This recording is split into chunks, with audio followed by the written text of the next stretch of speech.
Ada orang-orang yang pekerjaannya membuat mereka terbiasa dengan kematian, tapi bukan berarti mereka kebal terhadap rasa takut, seperti kisah seorang penjaga makam ini.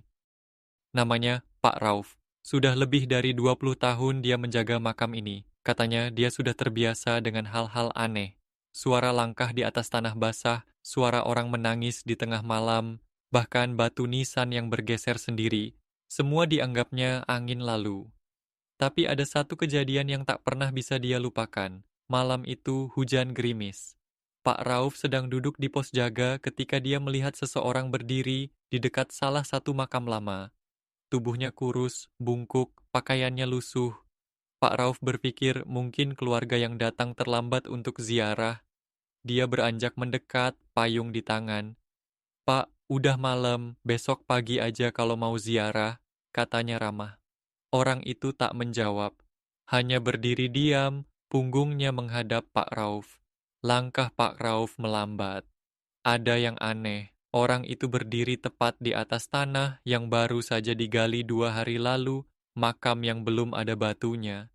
Lalu tiba-tiba tubuh orang itu berbalik, tapi kepalanya tidak. Tubuhnya berbalik, tapi kepalanya tetap menghadap ke arah yang sama. Pak Rauf tak bisa bergerak, tak bisa bernapas, lalu sesuatu terjadi. Pak Rauf ingin lari, kakinya gemetar, tangannya mencengkeram payung dengan erat, tapi tubuhnya terasa kaku. Orang itu, atau apapun itu, masih berdiri di sana. Kepala yang tetap menghadap belakang, leher yang seakan tak punya batas, perlahan, mulai bergerak, bukan berbalik, tapi berputar. Perlahan, sangat perlahan, sampai akhirnya wajahnya menghadap Pak Rauf. Matanya kosong, mulutnya terbuka, seperti ingin berbicara, tapi yang keluar hanya suara napas serak, berat, seperti seseorang yang baru saja bangkit dari dalam tanah. Pak Rauf mundur selangkah. Tanah di bawahnya terasa lembek, basah oleh gerimis. Tapi saat dia melangkah lagi, dia merasakan sesuatu di bawah kakinya. Bukan tanah, bukan lumpur, tapi sesuatu yang bergerak. Dia melihat ke bawah, dan saat itulah dia sadar. Dua tangan kurus muncul dari dalam tanah yang basah, menggenggam pergelangan kakinya dengan kuat, dingin, licin, berdenyut seperti masih hidup. Pak Rauf ingin menjerit, tapi sesuatu menariknya ke bawah. Tangan itu keluar dari tanah yang basah, mencengkeram kaki Pak Rauf dengan kuat, dingin, licin, berdenyut seperti masih hidup. Dia ingin berteriak, tapi sesuatu menariknya ke bawah. Pak Rauf berontak, napasnya memburu, tangannya berusaha mencengkeram sesuatu, apapun, tapi tanah di sekitarnya begitu basah dan licin. Lututnya gemetar saat dia berusaha menarik kakinya, tapi cengkeraman itu semakin erat. Lalu suara itu terdengar, bukan dari sosok yang berdiri di depannya, tapi dari bawah, dari dalam tanah. Tolong, suaranya parau, lirih, seperti seseorang yang berusaha berbicara dengan sisa-sisa napas terakhirnya. Pak Rauf menunduk, dan di antara gumpalan tanah yang basah dia melihatnya, sepasang mata, membelalak penuh keputusasaan. Wajahnya samar-samar tertutup lumpur, tapi bibirnya bergerak, mengulang kata yang sama. "Tolong aku." Pak Rauf tersentak mundur, hampir jatuh. Hatinya berdebar kencang, otaknya menolak apa yang baru saja dilihatnya. Itu mayat atau sesuatu yang lain, dan saat dia menoleh ke depan lagi, sosok tinggi yang tadi berdiri di atas makam itu sudah tidak ada. Hanya suara gerimis yang tersisa dan suara erangan dari dalam tanah yang semakin melemah. Pak Rauf melihatnya, wajah penuh lumpur di dalam tanah, mata yang membelalak ketakutan, bibir yang bergetar memohon, "Tolong aku." Tapi siapa? Dan bagaimana mungkin? Karena makam itu baru digali 2 hari lalu. Pak Rauf ingin berlari, tapi kakinya masih tertanam di tanah basah. Dan suara itu, suara erangan dari dalam kubur, semakin pelan, semakin sekarat. Lalu sesuatu berubah. Udara di sekelilingnya terasa lebih berat, seperti ada sesuatu yang mengawasi. Dedaunan berhenti bergoyang, gerimis terasa lebih sunyi. Pak Rauf menelan ludah, jantungnya berdetak cepat. Dia harus pergi, sekarang juga. Tapi saat dia berbalik, ada yang berdiri di belakangnya, bukan sosok yang tadi. Ini berbeda, lebih dekat, lebih nyata. Wajahnya penuh luka, kulitnya pucat seperti kapur, pakaiannya masih setengah terkubur lumpur. Matanya kosong tapi bibirnya bergerak, mengulang kata-kata yang sama. Tolong aku, tolong aku. Mereka menguburku hidup-hidup. Dada Pak Rauf seakan berhenti bergerak. Tenggorokannya kering, napasnya tersendat. Bukan, ini tidak mungkin. Mayat tidak berbicara. Tapi saat itu, dari sudut matanya, dia melihat sesuatu di batu nisan makam yang masih baru itu, ada nama yang tertulis. Dan itu adalah nama orang yang sama yang sekarang berdiri di hadapannya. Nama di batu nisan itu sama dengan sosok yang berdiri di depannya. Matanya kosong, wajahnya penuh lumpur, dan bibirnya bergetar. Tolong aku, mereka menguburku hidup-hidup. Pak Rauf ingin lari, tapi tubuhnya membeku. Pak Rauf merasa tenggorokannya tercekat. Keringat dingin membasahi pelipisnya, tapi tubuhnya tetap kaku, seolah ada tangan tak terlihat yang mencengkeramnya. Sosok itu masih berdiri di sana, tidak bergerak, hanya menatap dengan mata hampa yang menusuk ke dalam jiwa. Pak Rauf ingin berpikir jernih, ini pasti halusinasi, kelelahan, tapi tidak. Tanah di sekitar makam itu masih basah, ada jejak yang nyata, seolah seseorang memang baru saja keluar dari dalamnya. Lalu sosok itu mulai bergerak, tidak berjalan, tapi melayang. Kakinya tak menyentuh tanah, tubuhnya melayang perlahan ke arah Pak Rauf. Dengan suara berderak seperti tulang yang patah, tolong aku. Mereka masih di sini, mereka akan datang untukmu juga. Pak Rauf mundur. Hatinya berdegup kencang, tetapi otaknya menangkap sesuatu dari kata-kata itu. Mereka? Siapa? Mereka? Tiba-tiba udara di sekitar berubah. Hawa dingin yang menusuk dari balik pepohonan di sekitar makam muncul suara, bukan hanya satu, banyak. Berbisik-bisik, tertawa, memanggil nama Pak Rauf. Di kegelapan, bayangan-bayangan mulai bermunculan. Sosok-sosok tinggi, kurus, matanya hitam seperti lubang tanpa dasar, mengintai dari balik makam, dari balik pepohonan, dari kegelapan yang semakin mendekat. Pak Rauf akhirnya bisa bergerak, tapi bukan untuk melawan, melainkan untuk lari. Pak Rauf akhirnya bisa bergerak, tapi bukan untuk melawan, melainkan untuk lari. Di belakangnya suara bisikan semakin keras. Sosok-sosok tinggi bermata hitam terus mengintai dari kegelapan dan mereka semakin dekat. Pak Rauf berlari sekuat tenaga, nafasnya memburu, jantungnya seakan ingin meledak. Kakinya terus menginjak tanah yang licin, terperosok di antara akar dan lumpur, tapi dia tidak peduli. Dia harus pergi, harus keluar dari tempat terkutuk ini.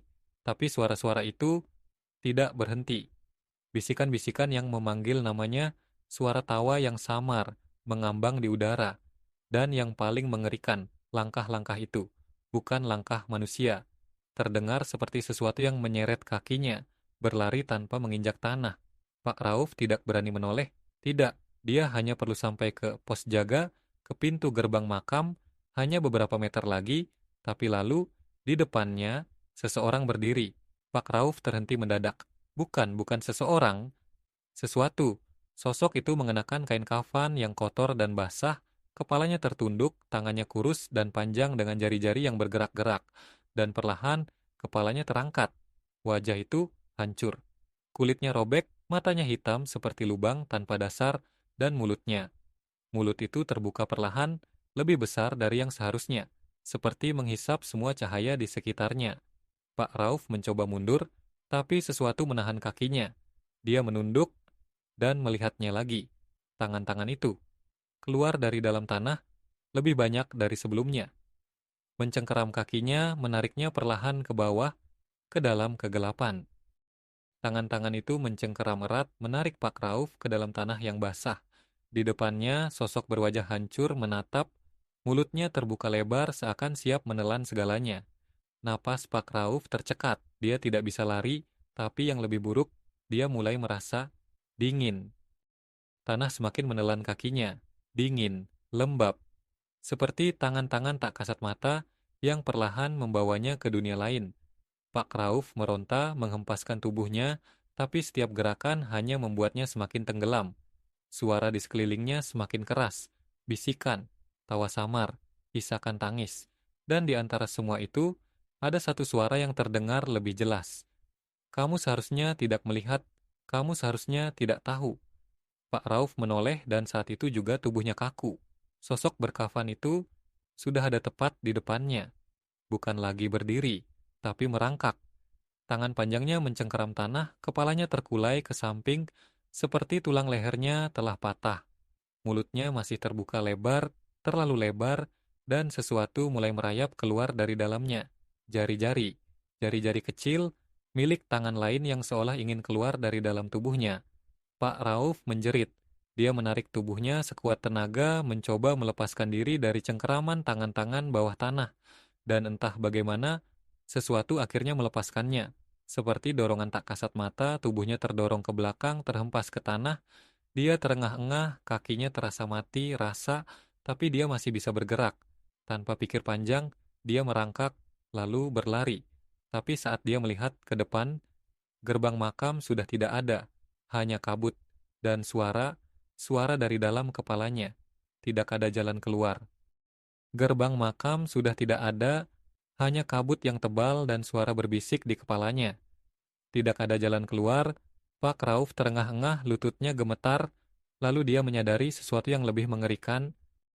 Pak Rauf menoleh ke kanan, ke kiri, tidak ada jalan, tidak ada gerbang, hanya makam-makam yang terlihat semakin tua, semakin asing, seperti dia sudah berada di tempat yang berbeda. Dan saat dia melihat ke tanah, tubuhnya membeku. Jejak kakinya menghilang, bukan hanya jejaknya. Tangannya gemetar saat dia menyentuh wajahnya sendiri, mencoba merasakan kulitnya, kehangatannya, dingin, tidak ada, seakan tubuhnya perlahan menghilang dari dunia nyata. Lalu suara itu datang lagi. Kamu seharusnya tidak melihat, kamu seharusnya tidak tahu. Di balik kabut, bayangan-bayangan itu muncul kembali. Sosok-sosok tinggi bermata kosong, tersenyum dalam diam. Mereka bergerak, tapi tidak berjalan. Mengambang, mendekat. Dan di antara mereka, Pak Rauf melihatnya lagi. Sosok berkafan, dengan tangan panjang yang kini mengarah padanya. Tidak lagi meminta tolong, tapi menunjuk langsung ke wajahnya. Seolah menuntut sesuatu. Pak Rauf ingin berteriak, tapi tubuhnya semakin kaku, semakin berat, seolah ada sesuatu yang menahannya di tempat. Lalu dia sadar, tangannya sendiri mulai berubah, kulitnya memucat, membusuk, seperti milik mereka. Dan saat kabut semakin pekat, suara terakhir yang terdengar adalah suara tanah yang perlahan menutup di atas kepalanya. Tangannya sendiri mulai berubah, kulitnya memucat, membusuk, seperti milik mereka. Dan saat kabut semakin pekat, suara terakhir yang terdengar adalah suara tanah yang perlahan menutup di atas kepalanya. Gelap, Pak Rauf tidak tahu apakah dia masih berdiri berlutut atau sudah terbaring di tanah. Semua terasa hampa, tidak ada suara gerimis, tidak ada suara napasnya sendiri, hanya hening, tapi dia masih bisa berpikir, masih bisa merasakan sesuatu di sekelilingnya. Seperti ada yang mengawasi, mengelilinginya lebih dekat dari sebelumnya. Perlahan, dia mencoba menggerakkan tangannya. Dingin, tanah lembab, menyelimuti kulitnya, seakan menahannya dalam genggaman yang tak terlihat. Dan di tengah kesunyian itu, sesuatu menyentuhnya, jari, bukan miliknya. Jari-jari kurus, panjang, mencengkeram pergelangan tangannya. Lalu suara itu datang lagi, bukan bisikan, bukan erangan, tapi suara tawa, kecil, renyah, seperti seseorang yang akhirnya mendapatkan apa yang diinginkannya. Di kejauhan, di dalam kegelapan, sepasang mata terbuka, bukan miliknya. Dan dia mulai sadar, dia bukan satu-satunya yang ada di tempat ini. Di tengah kegelapan, sesuatu mencengkeram pergelangan tangannya, jari-jari panjang dan kurus, lalu suara itu datang lagi. Bukan bisikan, bukan erangan, tapi suara tawa kecil, renyah, seperti seseorang yang akhirnya mendapatkan apa yang diinginkannya. Pak Rauf menahan napas. Dia tidak bisa melihat apapun, tapi dia tahu sesuatu ada di dekatnya. Jari-jari itu masih mencengkeram tangannya, dingin, seperti daging yang sudah lama mati. Lalu, perlahan, sentuhan itu merayap ke atas, melewati lengannya, ke bahunya, hingga sesuatu berbisik tepat di telinganya. Kita sudah lama menunggumu. Pak Rauf tersentak. Dia ingin mundur, ingin melepaskan diri, tapi tubuhnya masih terjebak di dalam tanah. Lalu dia merasakannya lagi. Tangan lain, di kakinya, di punggungnya, di lehernya. Seolah seluruh tubuhnya kini dikelilingi sesuatu yang tak terlihat. Dan mereka mulai menariknya semakin dalam. Tiba-tiba, cahaya. Bukan cahaya terang, hanya titik kecil, jauh di kejauhan. Seperti celah sempit dari sesuatu yang hampir tertutup sepenuhnya. Pak Rauf mencoba menggerakkan tubuhnya, berusaha meraih ke arah cahaya itu. Tapi suara di sekelilingnya semakin banyak. Bisikan, tawa. Dan di antara semua itu, ada suara yang paling dekat dengan telinganya. Suara yang terdengar seperti dirinya sendiri. Sudah terlambat, celah cahaya itu semakin mengecil, semakin jauh. Dan di baliknya, sesuatu bergerak, menutupnya, sampai semuanya kembali menjadi gelap. Celah cahaya itu semakin mengecil, semakin jauh, dan di baliknya sesuatu bergerak, menutupnya, sampai semuanya kembali menjadi gelap. Gelap, sunyi. Tapi Pak Rauf masih ada di sini, masih bernapas, atau setidaknya dia merasa begitu.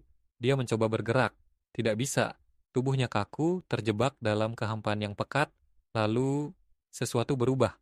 Udara di sekitarnya bergetar, ada suara, pelan, jauh, seperti dengungan dari tempat yang tak terlihat.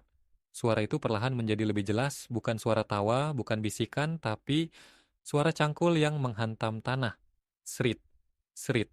Seseorang atau sesuatu sedang menggali. Pak Rauf ingin berteriak, ingin meminta tolong, tapi suaranya hilang. Lalu, sesuatu mulai muncul dari kegelapan. Bukan cahaya, tapi bayangan. Bayangan seseorang yang berdiri tepat di atasnya. Siluet samar tinggi mengenakan caping lebar. Seorang penggali kubur, cangkulnya terangkat, lalu turun, menghantam tanah dengan keras. Serit, serit. Pak Rauf ingin menggerakkan tangannya, ingin meraih, ingin menahan, tapi tubuhnya masih terkunci dalam kehampaan. Dan saat dia menatap ke atas, dia melihat wajahnya. Tidak, bukan wajahnya sendiri, tapi wajah yang mirip dengannya. Hanya saja lebih tua, lebih pucat, lebih kosong. Penggali kubur itu menatapnya lurus-lurus, lalu bibirnya bergerak, tanpa suara, seperti sedang mengucapkan sesuatu, tapi Pak Rauf tidak bisa mendengarnya.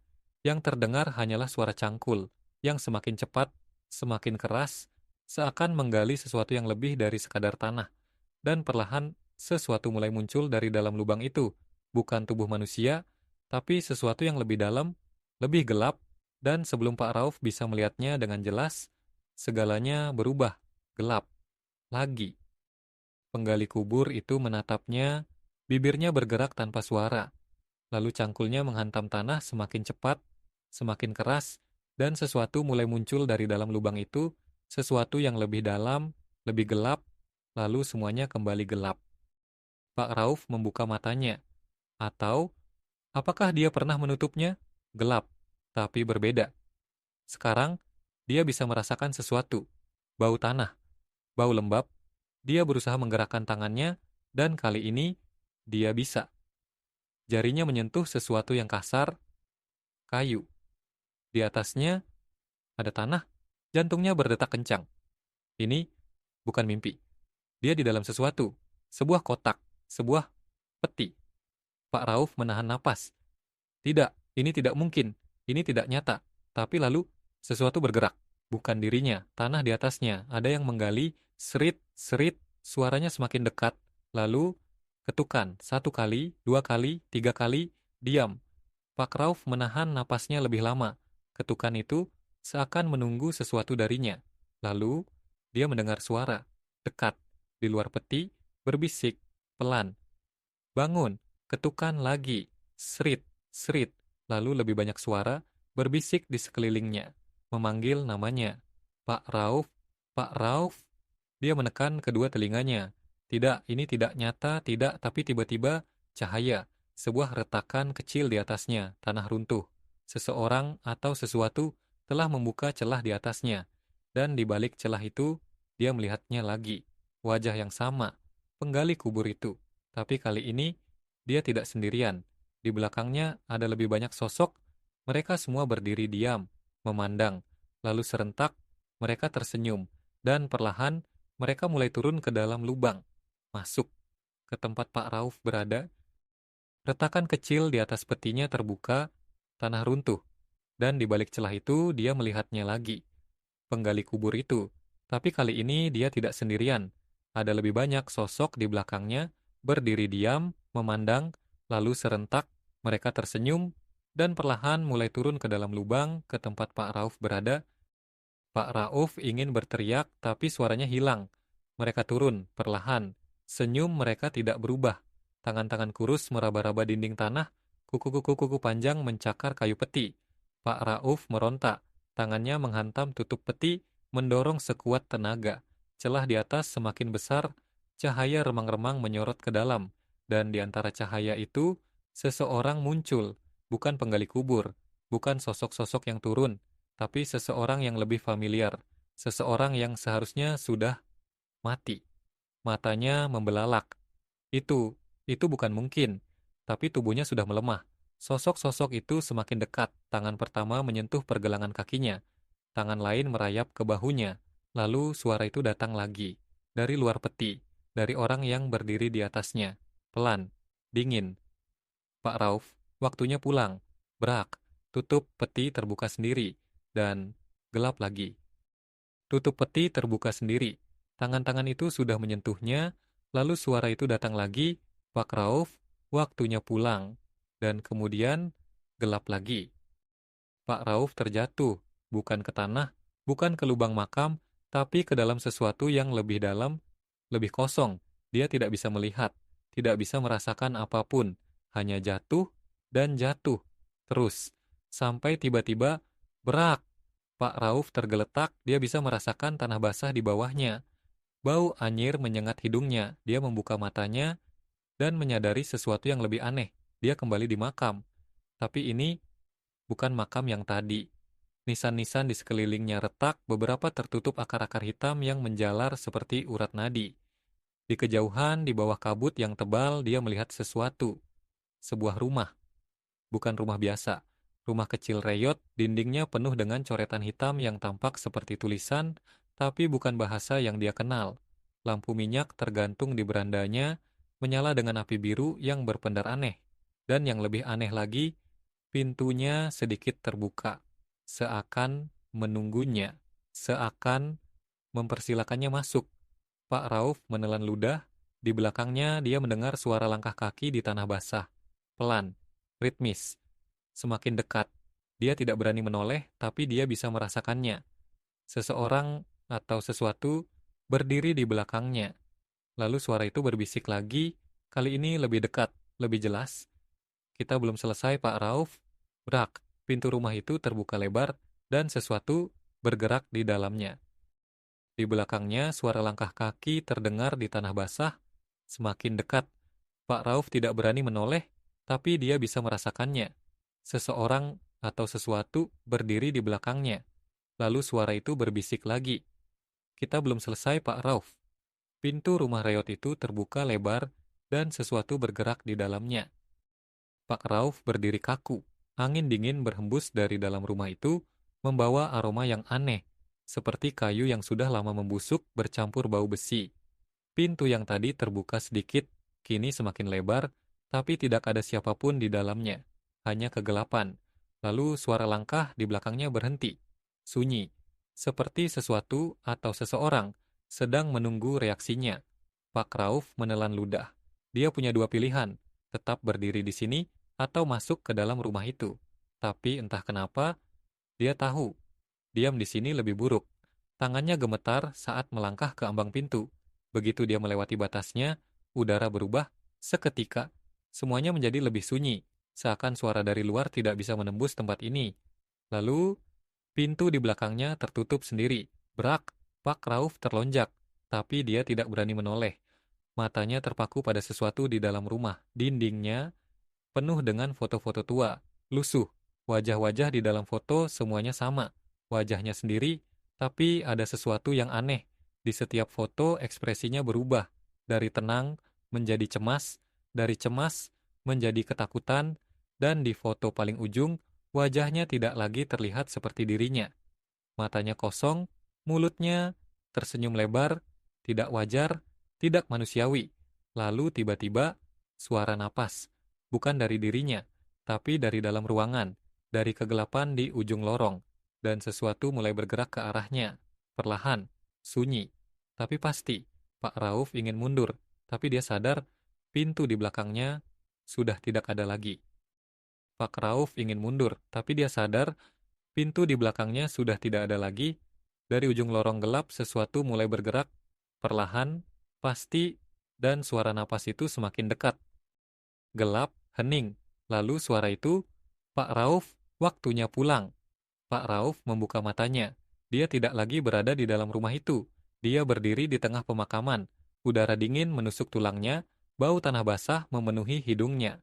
Di depannya, ada sebuah nisan baru. Nisan yang belum pernah dia lihat sebelumnya.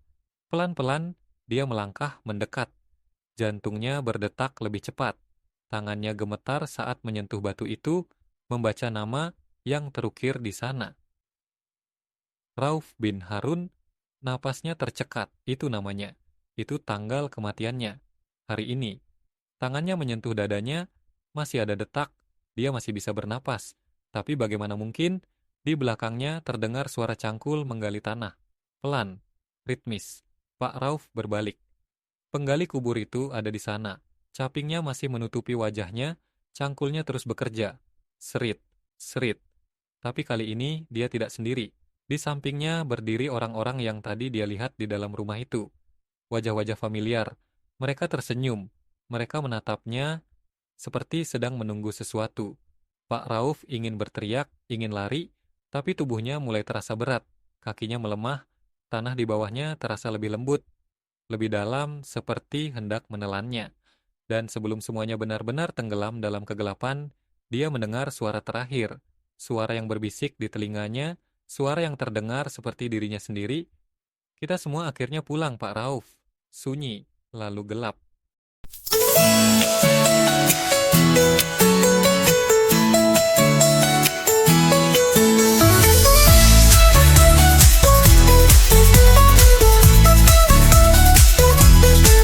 Sudah tiba di akhir cerita. Terima kasih untuk semua yang setia nonton di sini. Kalian luar biasa. Jangan lupa tinggalkan jejak, tulis komen di bawah. Kalau suka jangan ragu, like dan share ke semua. Jangan lupa tekan tombol subscribe sekarang, biar kita bisa terus berbagi kisah cerita bersama. Setiap like dan komen darimu membuat semangatku tumbuh. Mari terus melangkah maju. Sampai jumpa di video baru. Terima kasih. Sampai jumpa. Jangan lupa untuk bahagia. Kalau rindu, aku di sini menunggumu.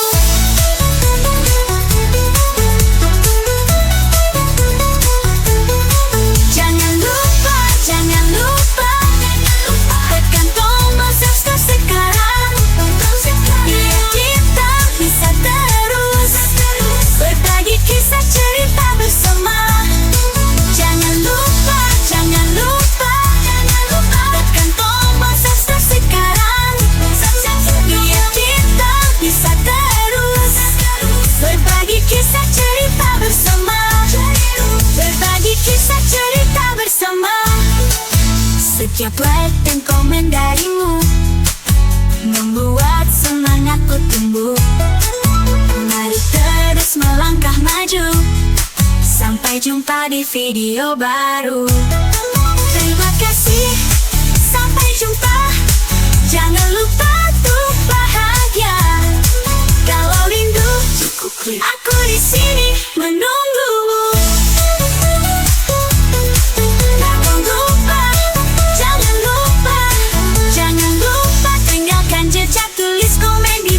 Kalau suka jangan ragu, like dan share ke semua.